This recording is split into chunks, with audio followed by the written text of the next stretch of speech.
ಇಲ್ಲ, ಸತ್ಯವನ್ನು ಹೇಳ್ಬೇಕಾಗತ್ತೆ. ನಮ್ಮ ಪಕ್ಷ ಸುಮಾರು ಇರ್ತಕ್ಕಂಥ ಸರ್ವೆ ಪ್ರಕಾರ ಸುಮಾರು 5ರಿಂದ 10 ಸೀಟ್ ಗೆಲ್ತಕ್ಕಂಥ ಸಾಧ್ಯತೆ ಇದೆ ಅಂತ ಕಾಣ್ತಾ ಇದೆ. ಅದ್ರ ಜೊತೆಗೆ ಆಪ್ ಇರ್ತಕ್ಕಂಥದ್ದು ಮೊದಲನೇ ಸ್ಥಾನದಲ್ಲಿದೆ, 2ನೇ ಸ್ಥಾನದಲ್ಲಿ ಬಿಜೆಪಿ ಇದೆ ಅಂತ ಇರ್ತಕ್ಕಂಥ ವರದಿ. ಸೊ ಇಷ್ಟು ನನಗಿರ್ತಕ್ಕಂಥದ್ದು ಮಾಹಿತಿ ಇದೆ ಡೆಲ್ಲಿ ಬಗ್ಗೆ. ಯಾಕೆ ತಮ್ಮ ಪಕ್ಷಕ್ಕೆ ಹಿನ್ನಡೆ ಆಯ್ತು? ಇದೆ, ಎಲ್ಲೆಲ್ಲಿ ರೀಜನಲ್ ಪಾರ್ಟಿ ಸ್ಟ್ರಾಂಗ್ ಆಗಿ ಬೆಳೆದಿದ್ದಾವೆ ನಮಗೆ ಹಿನ್ನಡೆ ಇದೆ. ರಾಹುಲ್ ಗಾಂಧಿ ಅವರ ಫಿಲಾಸಫಿ, ರಾಹುಲ್ ಗಾಂಧಿಯನ್ನ ಇನ್ನ ದೇಶ ಜನ ಅರ್ಥ ಮಾಡ್ಕೊಂಡಿಲ್ಲ ನಾನು ಭಾವಿಸ್ತಾ ಇದ್ದೀನಿ. ಅವ್ರು ಇನ್ ಟೋಟಾಲಿಟಿ ಇನ್ನ ನಮ್ಮ ಕೆಲವು ಸ್ಟೇಟ್ಗಳಲ್ಲಿ ನಾವು ಇನ್ನ ಬೆಳಿಬೇಕಂತಕ್ಕಂಥ ಅವ್ರ ಪ್ರಯತ್ನ ಮಾಡ್ತಾ ಇದ್ದಾರೆ.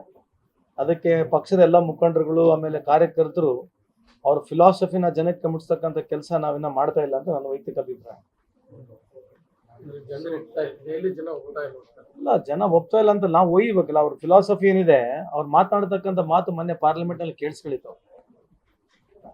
What is spoken about future generation ಅಂತ ಬಹಳ ಉತ್ತಮವಾಗಿ ಮಾತನಾಡಿದ್ದಾರೆ. ಅದನ್ನ ತೋರ್ಸೋರು ಯಾರು? ಅದನ್ನ ತೋರ್ಸೋರು ಯಾರು? ಮಂಗಳಾರತಿ 24 ತಾಸು ತೋರಿಸಿ ಯಾವುದು EV ಬಗ್ಗೆ ಮುಂದೆ ಫ್ಯೂಚರಿಸ್ಟಿಕ್ ಹೆಂಗಿರ್ಬೇಕು, ಆಮೇಲೆ ನಾವ್ ಯಾಕೆ ಡೆವಲಪ್ ಆಗ್ತಲ್ಲ ಅಂತ ಹೇಳಿ ಅದ್ಭುತವಾಗಿ ಮಾತನಾಡಿದ್ದಾರೆ.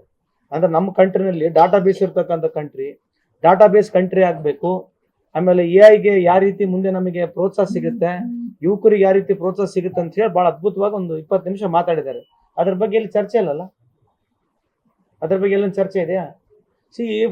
ಫಂಡಮೆಂಟಲ್ ಇಶ್ಯೂಸ್ ಇವತ್ತು ಈ ದೇಶದ ಪರಿಸ್ಥಿತಿ, ಇವತ್ತು BJP ಅವ್ರ ಜೊತೆ ನಾವು ಬೇಕಾದ್ರೆ ಚರ್ಚೆ ಮಾಡಿ ನೋಡ್ರಿ. ಇವತ್ತು AI ಯಾವ ಲೆವೆಲ್ದಾಗ ಇದೀವಿ ನಾವು? ಆರ್ಟಿಫಿಷಿಯಲ್ ಇಂಟೆಲಿಜೆನ್ಸಿ ಇವತ್ತು ಚೈನಾಗ ಹೋಲಿಸ್ಕೊಂಡು ನಾವು ನೋಡೋಕೆ ಆಗೋದಿಲ್ಲ. ಕಳೆದ 10 ವರ್ಷದಿಂದ ಚೈನಾ ಏನೂ ಇರಲಿಲ್ಲ. ಇವತ್ತು 10 ವರ್ಷದಲ್ಲಿ ಚೈನಾ ರೀತಿ ಯಾಕೆ ದೊಡ್ಡ ಪ್ರಮಾಣದ ಸಾಧನೆ ಯಾಕೆ ಮಾಡ್ತು?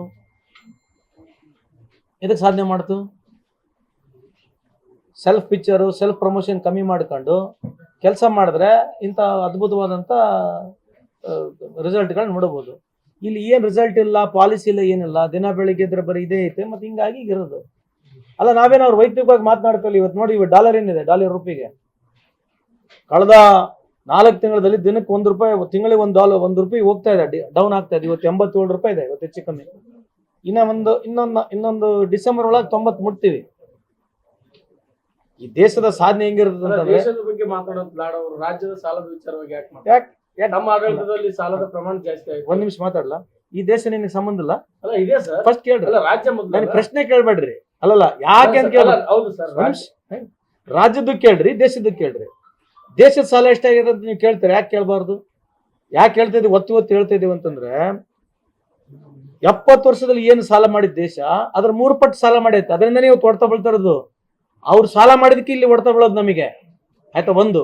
ಎರಡನೇದು, 2013ರಿಂದ 2018ವರೆಗೆ BJP ಮಾಡಿರ್ತಕ್ಕಂಥ ಸಾಲ ಎಷ್ಟಿದೆ ಗೊತ್ತಾ? ಯಾಕೆ ಚರ್ಚೆ ಮಾಡ್ಬೋದು? ಅದು 13ರಿಂದ 18 ನಾವು ಏನು ಸಾಲ ಮಾಡಿದ್ವಿ, 18ರಿಂದ 23ವರೆಗೆ BJP ಏನು ಸಾಲ ಮಾಡಿದ್ರ ಬಗ್ಗೆ ಬೇರೆ ಚರ್ಚೆ ಮಾಡೋಣ. ಸಾಲ ಎಲ್ಲ ಸ್ಟೇಟ್ಗಳು ಮಾಡ್ತಾ ಇದ್ದು, ಅದ್ರ ಬಗ್ಗೆ ಒಪ್ಪೋಣ. Between 13 and 18 how much we have borrowed, 18 to 23 how much BJP has borrowed, ಇದ್ರ ಬಗ್ಗೆ ಚರ್ಚೆ ಮಾಡೋಣ. ಚರ್ಚೆ ಆಗ್ಬೇಕಿಲ್ಲ? ಸರಿ, ಹೌದಿಲ್ಲ?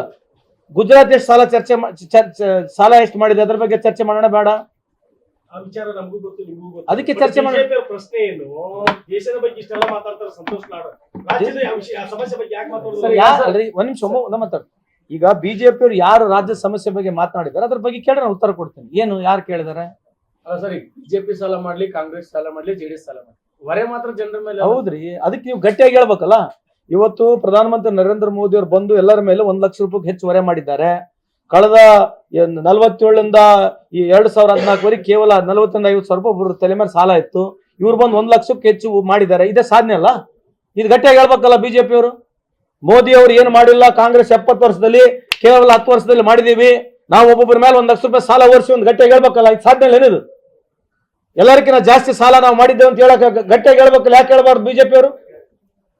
ಇದು ಸಾಧನೆ ಅಲ್ಲ, ಇದು ದೊಡ್ಡ ಸಾಧನೆ ಅಲ್ಲ. ಇದು ಸಾಲ ಮಾಡಿ ದೊಡ್ಡ ಸಾಧನೆ ಅಲ್ಲೇನ್ರಿ? ಹೇಳ್ಬೇಕಲ್ಲ ಮತ್ತೆ ಗಟ್ಟಿಯಾಗಿ. ಯಾವ ಸಾಧನೆ ಮಾಡೋದಲ್ಲ ಸುಮ್ಮನೆ ಹೇಳ್ಕೊಂತಿರ್ತೀರಿ. ದೊಡ್ಡ ಸಾಧನೆ ಇದು. ಇವತ್ತು 10 ಮೋಸ್ಟ್ ಪವರ್ಫುಲ್ ಕಂಟ್ರಿ ಇತ್ತು ನಮ್ಮ ದೇಶ, ಇವತ್ತು ಅದ್ರ ಲಿಸ್ಟ್ ಇಂದ ಹೊರಗೈತೆ. ಇದನ್ನು ದೊಡ್ಡ ಸಾಧನೆ.